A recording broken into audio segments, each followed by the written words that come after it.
British അടിമത്തത്തിൽ നിന്നും നമ്മുടെ വീരനായകന്മാരെ നമുക്ക് ഈ അവസരത്തിൽ അതും തന്നെയാണോ എന്ന കാര്യത്തിൽ എനിക്ക് ചെറിയ സംശയമുണ്ട്. കാരണം നമ്മുടെ സ്വാതന്ത്ര്യം ഉദ്ദേശിച്ച് നമുക്ക് ആവശ്യമായ ഭക്ഷണം, പാർപ്പിടം, തൊഴിൽ വിധത്തിലാണ്. അവരുടെ സംസ്ഥാനത്ത് ഭരിക്കുന്ന ആൾക്കാരാണ് പോലീസ് ഓഫീസറെ സന്ദർശിക്കുന്ന ഒരു വേദിയിൽ പറയുന്നത്. അപ്പം സ്വാതന്ത്ര്യത്തിൻ്റെ ആശംസകൾ നേരുകയാണ്. ഇപ്പോൾ ഒരു കാര്യങ്ങൾ പറയാതിരിക്കാൻ പറ്റില്ല. കാരണം നമ്മുടെ വയനാട് എല്ലാവർക്കും അറിയാവുന്നതാണ്, വളരെ ദുരന്തഭൂമിയായി മാറിയിരിക്കുകയാണ്. ഒറ്റ രാത്രി കൊണ്ട് 3 ഗ്രാമങ്ങളെ നിശേഷം ഇല്ലാതാക്കി. അവിടുത്തെ ജനങ്ങൾ വളരെയധികം ആൾക്കാരോടെ മരണപ്പെട്ടു. തിരിച്ചറിയാൻ മേലാത്ത വിധത്തിൽ ആൾക്കാരെ മരണപ്പെട്ടു.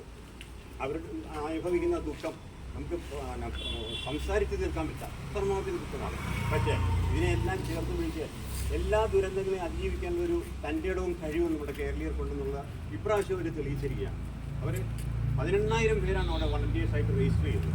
ഇത് നിർത്തുകയായിരുന്നു അവസാനം. കാരണം അത് കൊണ്ടവനാണ് പുറത്തും നമുക്ക് അതിനായി അർപ്പിച്ചുകൊണ്ട് പരിപാടി കൊണ്ടേക്കാം.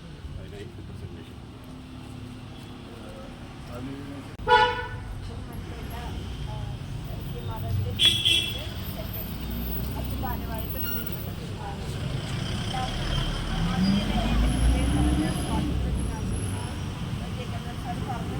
വയനാട് നമുക്കൊരു തീരാ നഷ്ടം തന്നെയാണ്. നമ്മൾ ഏതൊരു ലോകത്തെമ്പാടുമുള്ള മലയാളികളെല്ലാവരും നമുക്ക് ലഭിച്ചത്. അപ്പോൾ അത്തരം സ്വാതന്ത്ര്യം ലഭിക്കുമ്പോൾ നമ്മൾ ഓരോരുത്തരും ഇതിന് കടപ്പെട്ടവരാണ്. നല്ലൊരു രാഷ്ട്രത്തെ പടുത്തുയർത്തുക എന്ന് തന്നെയാണ് നമ്മൾ ഓരോരുത്തരുടെയും കർത്തവ്യം.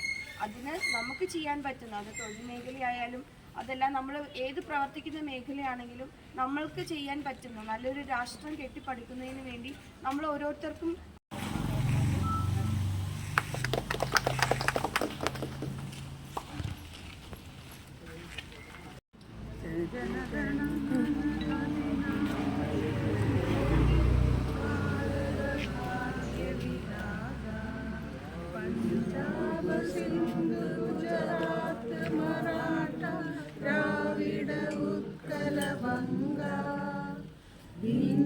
ഹിമാചല യമുന ഗംഗ ഉജ്ജല ജലധി തരംഗ തവ ശുഭ നാമേ ജാതേ തവ ശുഭ ആശിഷ മാതേ ഗാതേ തവ ജയ ഗാഥാ ജനഗണ